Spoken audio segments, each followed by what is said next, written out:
Welcome to episode 4 of our podcast, Sage's Retreat, home of all things dad and games related, with current events along with anything else we can think of. My name's Nathan, and this is my co-host Lee. Hiya. And today is the start of a series looking in-depth at a particular console, with our thoughts and memories of it. We are kicking off with the Megadrive, also known as the Genesis in North America, which was released in Japan on the 29th of October 88, but didn't release here in the UK until September 14th, 1990. So, Lee, what are your memories of the system? Of the Mega Drive? Yep. Well, first, let me just see if this works. Hang on.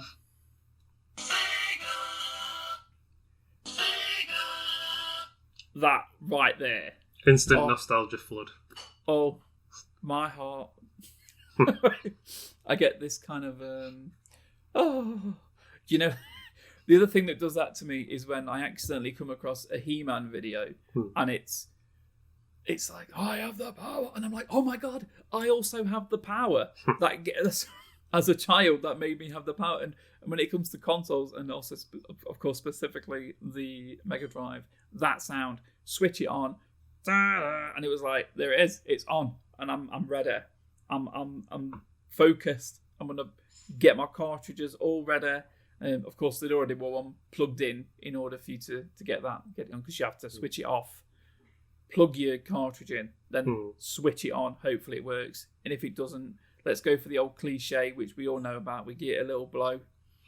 Bang it back. Also, you can lean to your console and open up the flaps. Yeah. Dear, getting a bit, I don't know what we're on about here. And then blow in there and then put it in, because dust gets everywhere, doesn't it? Yeah. And then hopefully it works. But yeah, Sega Mega Drive, to me, that was my first significant console. Before that, I had a Master System, which of course was Sega as well. But for me, the Master System wasn't significant. It felt more like a toy. That sounds ridiculous. Because it kind of is a toy. Felt like a toy, whereas getting the Mega Drive, I nearly keep saying Genesis, and I hate myself for it. If I say it, I might have to punch myself. But getting the Mega Drive, it felt like a massive upgrade. It obviously went from, because in years ago we spoke in bits, didn't we? So it went from 8-bit and jumping up to this 16-bit. I mean, it's twice as powerful. I mean, now you look at the next gen consoles. I'm looking at footage of, let's say, the best made game on, Xbox. And I'm looking at it, and I've been looking at all the videos for like the new Xbox, which is coming out, and I'm like, it doesn't look like as big a leap as what it was from like a crappy Master System, which had a 2-button joypad and pretty much nothing else. So the new Xbox doesn't. I mean, but of course we're PC gamers, so we don't see, when we look at consoles, we look at them a little bit differently anyway. I'm sure a lot of people that play Xbox will look at the new Xbox and be like, "Oh my God, it's so amazing! Yeah. It looks so much better." Whereas in reality, for like I say, for the PC game, it looks good. I think the new consoles look banging, but they don't necessarily represent that massive leap from crappy Sonic to beautiful 16-bit Sonic, who would run along the green hills and just be speeding around and collecting those rings and giving it all that. It was very significant for me. It was the console that I would be playing with my friends when I was so it came out, as you mentioned, it came out in the UK 1990. So I got it a few years after release. I would have had it, I want to say 92, probably. I think I definitely. Yeah. Right, I definitely remember staring at it for quite a long time in the window of like Curry's, and just being like, I want that, but couldn't afford it because it was expensive. At the time it released, we just had a look, haven't we? The time when it was released, it was around about £190 roughly. which now translates to, hit me with that amount. What was it? With just under 400, I think. So it would be just under 400. Now this was these are dollars that we found, but I think at the time the dollar pound rate was roughly the same. So, but I mean, £400, like that all those years ago for me was unreachable. You know, as it were, because it was just under 200. But it was for me, it was just unreachable. I think my mum purchased it from like a K's catalogue. I don't know if you remember K's catalogue. Yeah. I think she got it from that and paid it off like weekly. I don't think it ended up that much more. She wasn't stupid in that regard. She wouldn't have spent too much more on it. And but yeah, that Christmas when I got my Mega Drive, it was I was going to say it felt like Christmas, but I think it was Christmas. So yeah, I got that, and I think bundled in it I had Sonic 2. Although you did mention earlier the original bundled game was Altered Beast. And a confession I gave to you earlier as well that I've never played Altered Beast. Altered Beast, can't speak. Altered Beast in a sort of like a big session. I definitely remember walking into a I don't know what it was at the time. HMV might have been something. I don't know if HMV was around then. I think it was a HMV that I went into, and going downstairs and playing Altered Beast and just being like, it's okay. But I don't think I ever appreciated it for how good it really was, because you speak very highly of it. I don't know if you said it was your favourite game, but you have spoke very highly of it. What's your memories of early on Mega Drive?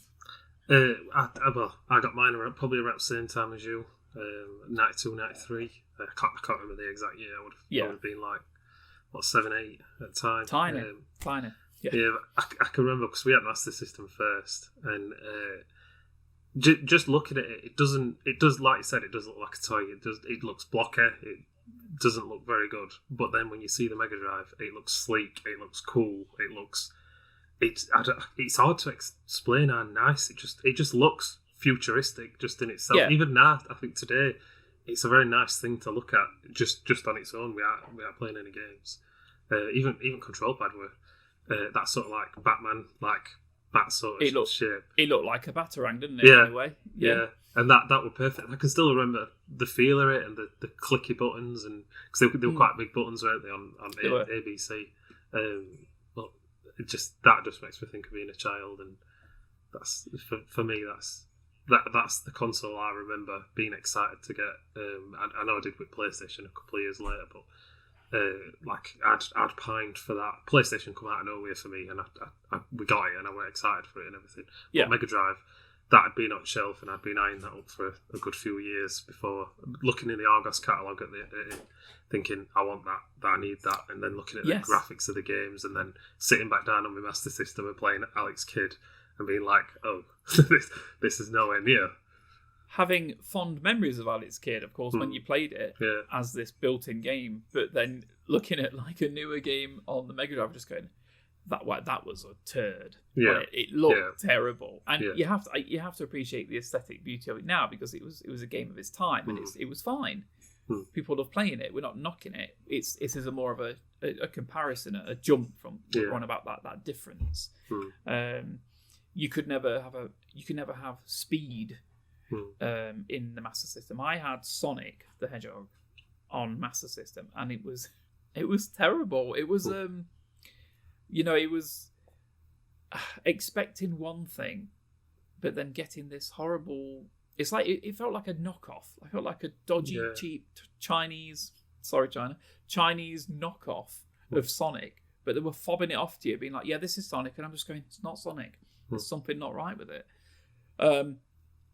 So apparently, I think, as far as I'm aware, when Sonic, I think it was Sonic 1 or Sonic 2, but when one of those games was released, it was the fastest when it came to sort of like rendering everything in. Because obviously it was like a massive, like it would be like a massive map, wouldn't it? The level. And then little Sonic would be spinning around and going around it, and the speed in which it rendered it at the time was something like the quickest sort of games console out there, and because of Sonic being fast. As you can see down below, get my finger right down there, we've got little Sonic running on the on the video. So if you're not watching the video, you won't see him. But that is my little memory of Sonic there, just giving it some of that, running along. Which was rubbish if you had him like that, because he would, if you hit something, he'd be dead. Well, you lose all your rings, and then he'd be dead. But yeah, little Sonic running there. There was loads of great mentioning Sonic quite a lot, but there was lots of really great games, and I'm gonna very quickly list off the ones that have come to my mind. We're not going to go on about them all because that would be a very lengthy session. But games for me. Some of these we mentioned the other day, but I want to hit you with this list, and then I'm just going to mention the I'll say maybe the three which were very big in my life as a very small teenager. Quackshot, Sonic 2, Mortal Kombat 1, amazing game. 2 and 3, not the same impact for me. 2 was very good, but 1, Cool Spot, Eternal Champions, Desert Strike, of course there was Jungle Strike and Urban Strike as well. Cannon Fodder, Micro Machines. Do you remember Micro Machines? Yeah. It was like tabletop, so you were looking down. So good. There was I think on Steam there's actually a game very similar. It was either on Steam or on the Xbox. Was a game very similar. Street Fighter 2, Thunder Force 5. Not everyone, is it 5 or 4? I can't remember what it was. I think it was 2, 3, and 4. Not everyone remembers this game. It was a side-scrolling sci-fi space shooter. Amazing music. Streets of Rage, FIFA. I know what you're thinking. FIFA. I had a few friends that played FIFA. I used to play with them sometimes. And kiddies now are like, yeah, I play FIFA in it. Yeah, bro. But no, FIFA's been around for a long time before you existed. So, what's your mouth, son? Rolling Thunder, which I just recently played. Flashback. Another honourable mention with Flashback would be Another World. Echo the Dolphin. A game which there's no other like. Pit Fighter, another one for me, Pugsy. That's a very quick list of some of the games which I owned and played a lot of. But a special mention I want to bring on to talk about especially would be Mortal Kombat. Me and my friends, we used to play Mortal Kombat together a lot. Now you had, I think it was 7 characters. I want to say 7. Off the top, I'm not going to try and list them, probably forget. I think it was 7, and I was the best out of my friends with Liu Kang. He had a fireball, he had a flying kick where he used to zip across the screen. And more importantly about Mortal Kombat is the fact that it was very controversial when it came out because of the blood. You put a code in, you had the blood, and the Super Nintendo, which we'll have for another day, but the Super Nintendo didn't have that. Even though, in my opinion, the Super Nintendo version looked a little better. It just looked a little bit better. But the Mega Drive would wear his app, because when I was going to punch someone, blood would be coming out, you'd be like smacking them, and the blood would be like coming out the back of their head. Uppercuts, there was blood everywhere. And as a teenager, this was a violent game. Now, fighting games are violent anyway, but having one that was visceral, it was like, oh my god, there's blood. But then seeing the news articles about it, just ripping it to shreds, saying it wasn't for kids to be playing. I guess it wasn't. It might have even had. Did it have an age rating? I think that was the game that they brought age ratings in for because of the backlash. I might be wrong, but I'm pretty sure. No, I think you might be right. I think it heavily influenced the rating system. I think more. I want to say more so in America, because obviously there are giant countries of snowflakes. Even in them days, we're obviously clearly a tougher breed over here. Someone's going to come back on that. But yeah, so that was good. It was controversial, and I love that. And my friends used to play it. We all used to play it. I had a friend who was exceptionally good with Sonya Blade, and he was the only one of my friends that could beat me, but he could only beat me with Sonya Blade. And no one else could beat him other than me with Liu Kang, and we used to and fro between who would win, depending. It often would come down to that last move. I think he used to play cheap with Sonya Blade. There was a move where she used to do like a handstand and then a kick, and it was not a kick, it was like a leg grab, and it's just like a body slam, and it was very hard to sort of block, and he was very good at pulling it off. Very annoying. The amount of times I would try and get him, and he would be repeating that same move. But unfortunately, back then your moves were limited, so you only had 2 moves that you could do, and that of course is fine because it was the early 90s and no one really cried about it anymore. Mortal Kombat massive for me. Going along with Mortal Kombat would be Street Fighter 2. Of course, one of the world's biggest, most successful, popular fighting games. Absolutely amazing. My love for Street Fighter has never gone away. I still have not the latest one that came out, but like one from a few years ago. I have it on Xbox and I play it every now and again. We've even had it on a projector in the front room and having a giant 8-foot sort of Street Fighter 2 was amazing. Absolutely solid game, and lasted Mortal Kombat and Street Fighter, 2 games that have lasted that test of time. They've what is it, Mortal Kombat 11 now, Street Fighter 75 or something, I don't know. There's just a lot of them, and kids still enjoy playing them now, even though they are more modern, they look better, they play better, of course. But it's good to see my son got into Mortal Kombat. I won't say heavily, but he did enjoy playing it. I would play against him, and he was disappointed that I was still pretty good. With Liu Kang as well, even though we had some new moves, I would spend an hour learning those moves and being like, okay, I'm down with this, and then I'd just thrash him. But then he'd beat me as well because he's pretty good with games. And these young'uns and their quick reflexes, you know how they are. Yeah, defeating you. Are there any games which stand out to you? I didn't think we owned that many when I was a kid, but looking through with the list like what we went through the other day, I owned quite a few of them, but I don't think I owned Mortal Kombat. I can remember playing Street Fighter a lot, but at my cousin's house because he had a SNES and he had it on that. Right. And I've got quite fond memories of that. But on the Mega Drive, for me, Sonic 2 were a big one. We had that and I played a lot on that. It was like an epiphany one day when we found out that you can plug second control pad in and control Tails. I didn't know that, and then when we found that out, me and my brother two-played that, even though it weren't really two-player, because if Sonic left the screen, Tails got left behind, didn't he? And it was like a limited co-op. It was like it would be a case of who's going to play the game and who's going to follow. Yeah. But Tails could help him and stuff, couldn't he? So, and also Tails was like a sacrifice. It was like a kamikaze character. Yeah. So if something's going up, it's like Tails would be like, "I'm going in," and he'd go in, and then if he died, it didn't matter because he would just come back. Yeah. But of course, Sonic was the one you had to look after. So I had quite a bit of experience with Sonic 2 with that kind of like co-op. But I found that there was a lot of screen tearing for me, and it wasn't the best experience. Yeah. If there was a lot going off, it would just break it. It would just be like, okay, so it was a lot better to play single player. Yeah. But it was nice. It was nice to have it included. The fact is, there's so many games nowadays which don't have a local co-op option.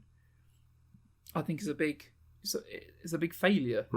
I know there's a lot more indie games which are coming through with that kind of like casual co-op things. Like there's that cooking game, isn't there? Overcooked. And we played that in our front room, and having the 4 kids and having some of them play it, it was like they've missed out a little bit here, because having that option of co-op, it can bring people together, physically bring people together. Siblings as well. Some siblings get on great, and I'd like to know how you managed to achieve that with your family. That's lovely. But other ones, they're at each other's throats. But to sit down and be like, here's a controller, play this game, have a good time, it can often help them. It can help them realise that it's okay to sit with someone and play a game. But now it's all online, and I think, although that is of course amazing, and I think we could probably have a good episode on local versus online interactions. I think that's definitely something we could talk about in depth. But I think the local nature of the Mega Drive and games, co-op games or competitive games, bringing people together was a massive bonus. I mean, you wouldn't. We'll just name a popular game, Fortnite. So I'm not the biggest fan, but I understand why it's popular. You wouldn't nowadays. Your kids won't be like, "Oh, let's go round to Ben's house and let's play Fortnite." But you can't do that. You have to stay at home to play online. But before, it'd be like, "Oh, where are we going tonight? Oh, we're going to go to Richard's house, and we're going to all go and play Mortal Kombat. Or we're going to play, I don't know, just any game that you want, or just to share the single player experience with people. If there's a single player game that you play a lot, single player, and you can tell me about them, but I can't experience them unless I go find someone and watch a video. Like, there's a lot of games that I don't want to buy. A lot of solo. You're like, this game's really good, and I'm like, yeah, whatever. I'm not buying it. It's nice that you're telling me about it, and I appreciate that you enjoy it, but I'm not going to buy it. Also, you live too far away. You should come live near me. It's close there. I'm not moving to Sheffield. Don't ask me again. Yeah, should do. But like, you could go, because everyone's got a friend who had a load of money. Parents used to buy a load of games for him, so you could go to their house and you could play that game, and you could enjoy that game, and you could go if you could appreciate it together. But then you could just go home and then you could maybe do it again, and that's not the sort of thing which a lot of kids do nowadays. I guess some do. Ultimately, probably some do, but it's definitely not as prevalent as it used to. Is there any other games which you remember?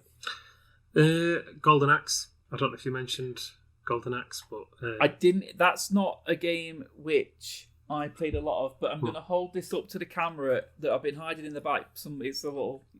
Obviously the podcast listeners wouldn't have seen it because you have no visual clue, but this is you can hold it up to that camera. Can you see what's on there? We've got Revenge of Shinobi, Streets of Rage 1, not the best version. 2 was better in my opinion, and Golden Axe.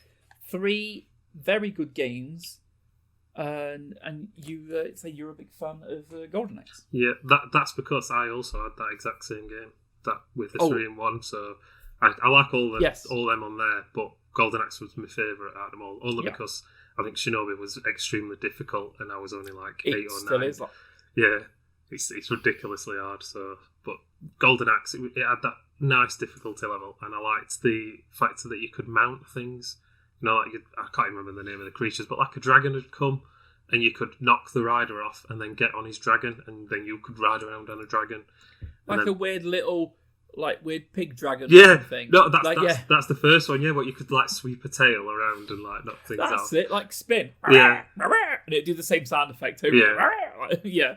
I loved that part. It like added a little bit more dimension, and then I liked the in between level part. You know, like where you went to a camp. And like them little gnome sort of things came out with the little rucksacks, and they'd start stealing your stuff, and you'd have to run over and kick them.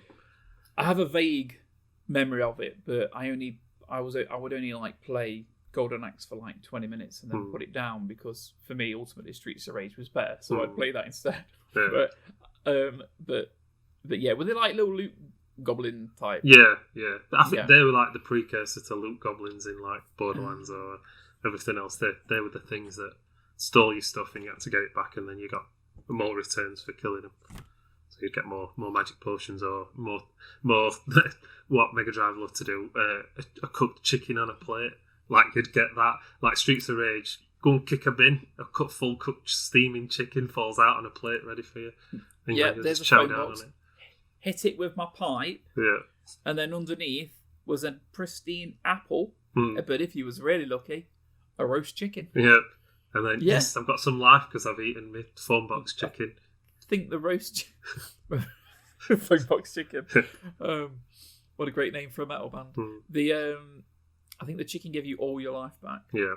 But like the apples would give you like a quarter or something. It was something like that. It was always a good sign finding that chicken though.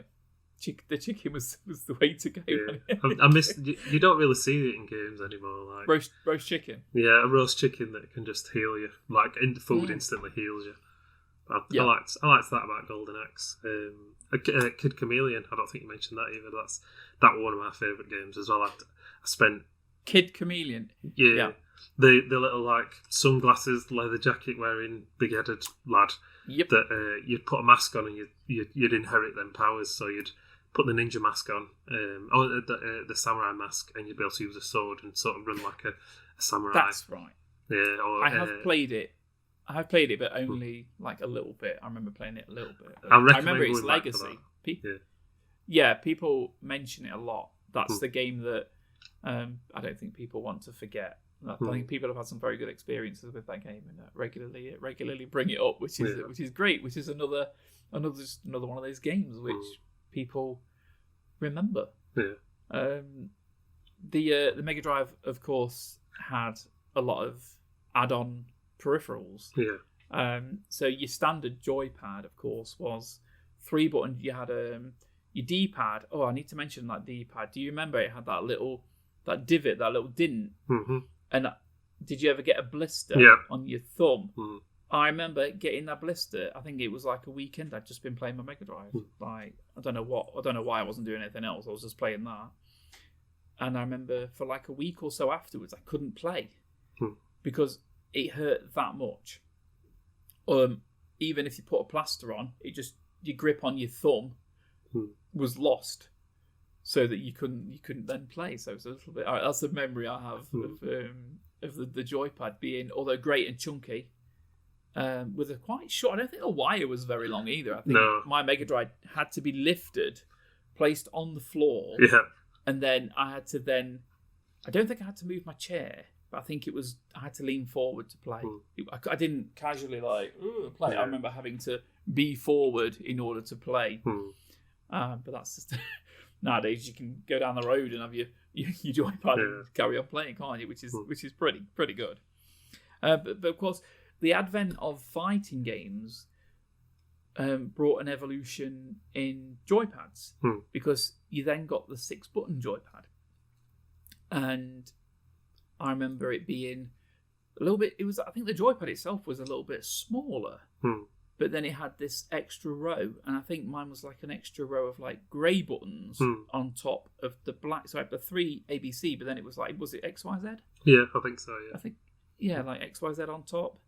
And then you had your start button as well. I can't remember if it had trigger buttons. I think it did. I think I remember trigger buttons on it. The SNES one definitely did. I'm trying to think now whether it had. I'm visually. I'm gonna look it up now just so I can tell, because I can't quite remember. No, it didn't. Oh, I don't think it did. I would have bet on it having shoulder buttons.